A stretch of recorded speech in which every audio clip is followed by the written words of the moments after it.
नमस्कार दोस्तों, मैं सुष्मिता सिंह। रोचक कहानियों की श्रृंखला में आज सुनेंगे वरिष्ठ लेखिका दीपक शर्मा जी की कहानी अधीन राज्य। तो आइए सुनते हैं कहानी। इस मकान को उषा अपना अधीन राज्य मानकर चलती है और हम परिवार वालों को अपनी प्रजा। बेशक उसके परिवार में मैं एक बाहरी व्यक्ति की हैसियत से आया था, दफ्तर में उसका जूनियर बनकर और मकान में उसका किराएदार। यह संयोग ही था कि जिस समय कस्बापुर के एक निजी संस्थान में मेरी पहली नियुक्ति हुई थी, उषा के मकान के वे 2 कमरे खाली थे जिन्हें अपने पिता के देहांत के समय से वह पिछले 16 वर्षों से किराए पर चढ़ाती रही थी। उस संस्थान में उसने नौकरी भी पिता की असामयिक मृत्यु के उपलक्ष्य में पाई थी। भाई उसका कोई था नहीं और छोटी बहन के नाम पर 21 वर्षीय जो जीव थी वह प्रकृति की अवमानी का एक नमूना थी। चिक्कन गोरी त्वचा, घने लंबे बालों और विशाल चमकदार आंखों वाली उस लड़की के हाथ पैर और होंठ सब टेढ़े थे। न वह ठीक से चल पाती थी, न ठीक से बोल पाती थी और न ही अपने हाथ में कोई चीज़ ठीक से पकड़ पाती थी। ऐसे में उषा ही मकान की मालकिन बनी बैठी थी। अपने किराएदार उषा हमेशा अपने दफ्तर ही के जूनियर सदस्यों में से चुना करती थी ताकि किराए का भुगतान उसे समय पर मिलता रहे। मुझे अपना किराएदार बनाने में उसे कोई आपत्ति नहीं रही थी। हाँ, उसने एक शर्त ज़रूर मेरे सामने रखी थी। मुझे अगले 3 माह के अंदर शादी ज़रूर करनी पड़ेगी, क्योंकि अभी तक उसके वे कमरे केवल विवाहित जोड़ों ही को दिए गए थे, अविवाहित लड़कों को नहीं। मैंने हाँ में अपना सिर हिला जरूर दिया था, किंतु मैं जानता था वह असंभव था। 29 वर्ष की अपनी उस उम्र में मैं न केवल संपत्ति विहीन ही था, बल्कि लड़कियों के मामले में अनुभव विहीन भी।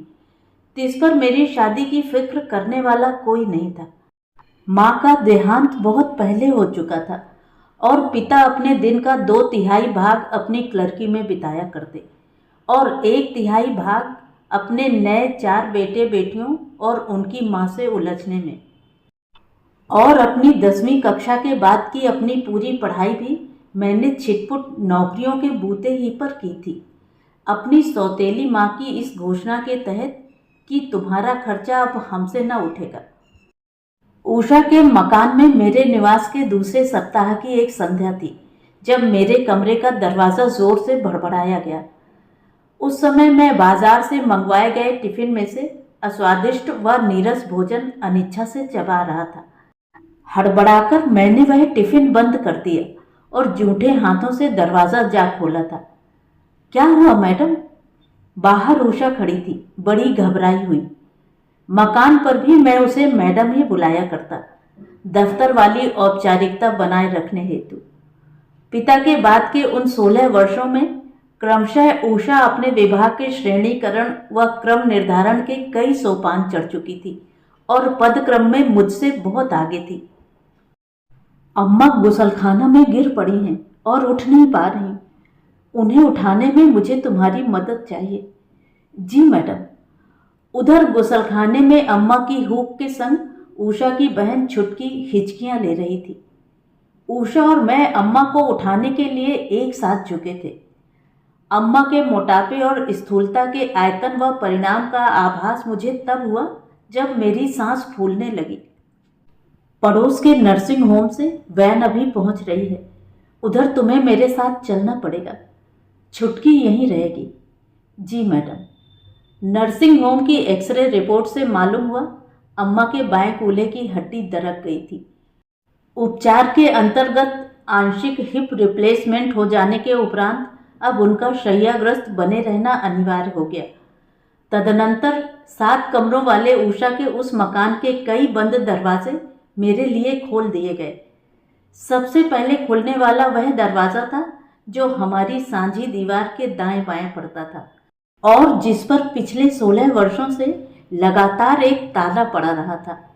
और उसका ताला इसलिए खोला गया था क्योंकि उसे घेर रही खाने की मेज़, कुर्सियों और बर्तनों की अलमारी का स्थान अब अम्मा की शैया को दिया जाना था, ताकि अपनी शैया से वह मुझे जब भी पुकारे मैं उनकी ओर लपक सकूं, अपनी सेवा टहल उन्हें उपलब्ध कराने, जिसकी भागीदारी मैंने स्वेच्छा से प्रस्तावित की थी, अपने लोभ से प्रेरित होकर, जिसके लिए बेशक बना बनाया तैयार व सुस्वादु भोजन भी उत्तरदायी रहा था, जो अम्मा के आग्रह पर उनकी रसोई से तीनों समय मुझे परोसा व पहुंचाया जाने लगा था। किंतु उस लोभ को ठोस आधार दिया था छुटकी ने, उसकी उत्सुकता ने और अम्मा की प्रतीति ने।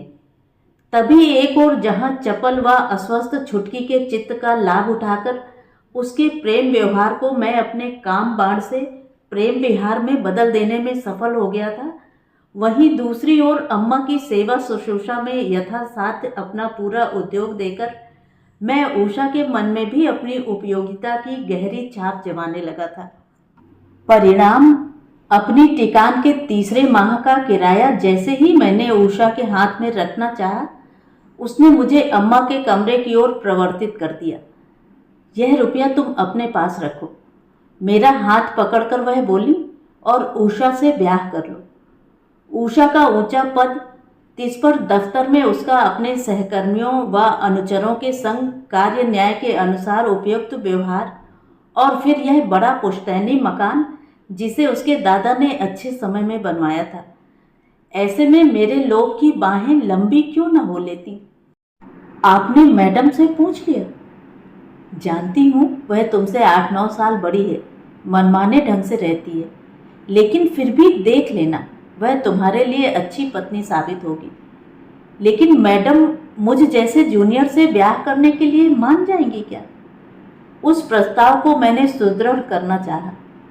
उसे मनाने का जिम्मा मेरा रहेगा। अम्मा हंस पड़ी। अगले ही दिन पड़ोस के पंडित जी हमारे विवाह का मुहूर्त तय करने के लिए अम्मा के कमरे में बुला लिए गए। उन्होंने आगामी सप्ताह का रविवार निश्चित कर दिया।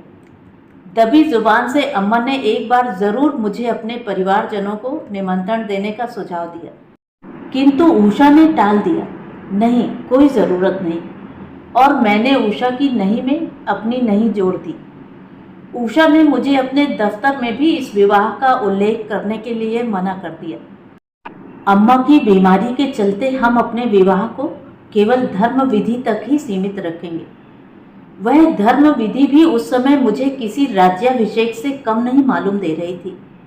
कहाँ सुना था मैंने, हर दूल्हा एक राजा होता है, और मैं राजा बनने जा रहा था। दफ्तर में ना सही, मगर घर में तो अब उषा का स्थान मुझे मिलने वाला था।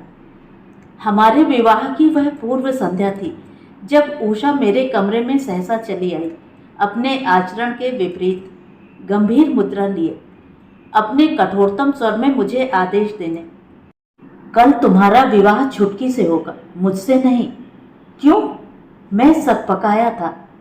छुटकी गर्भवती है और उसकी संतान का वैध होना बहुत जरूरी है। क्या? मुझे काट मार गया था। उससे विवाह नहीं करोगे तो तुम्हें बलात्कारी घोषित करके जेल भिजवा दिया जाएगा। उषा ने अपना निर्णय कह सुनाया था। टूट रहे मेरे दम में दम लाया मेरे पहले बेटे का जन्म, जो मेरी आशंका के विपरीत छुटकी की भांति प्रकृति की अवमानिका नहीं, प्रकृति की दक्षता का उदाहरण था। पूर्णतः स्वस्थ व हृष्टपुष्ट। उषा ही ने छुटकी की प्रसूति की पूरी जिम्मेदारी निभाई, उसे कस्बापुर के सर्वोत्तम चिकित्सक व स्वास्थ्यकर सेवाएं उपलब्ध करवाकर। छुटकी की अगली 2 प्रसूतियां भी उसी उत्साह व तत्परता से उषा ने निष्पादित की, और प्रकृति ने भी अपनी दक्षता दोहरा दी। दोहराव यदि लापता रहा तो मेरे प्रति उषा के बर्ताव में। छुटकी और मेरे विवाह को 6 वर्ष हो चले हैं, किंतु हमारे विवाह की पूर्व संध्या के बाद ही से उषा ने न कभी मेरी ओर सीधे देखा है और न कभी मुझसे सीधे मुंह बात की है। हाँ, पूर्णाधिकार से मेरे लिए उसके आदेश जरूर जारी होते रहे हैं, दफ्तर में भी और घर में भी। बल्कि पूर्णाधिकार का तो वह अम्मा, छुटकी और मेरे तीनों बेटों के संग भी उपभोग करती है। अम्मा और छुटकी को अपनी सरपरस्ती की आड़ देकर और मेरे बेटों को कभी आमोद प्रमोद द्वारा तो कभी क्रीड़ा कौतुक द्वारा, तो कभी दुलार फटकार द्वारा, हम सभी को अपने खूंटे से बंधे रखने हेतु, अपनी प्रजा बनाए रखने के निमित्त। तो ये थी कहानी। कहानी आपको कैसी लगी कमेंट करके ज़रूर बताएं। और अगर मेरे द्वारा सुनाई हुई कहानियाँ आपको अच्छी लगती हैं और आप मेरे चैनल पर पहली बार आए हैं तो चैनल को सब्सक्राइब ज़रूर करें, लाइक करें और अपने दोस्तों और परिचितों में शेयर भी करें। बेल आइकन दबाना बिल्कुल भी न भूलें। धन्यवाद।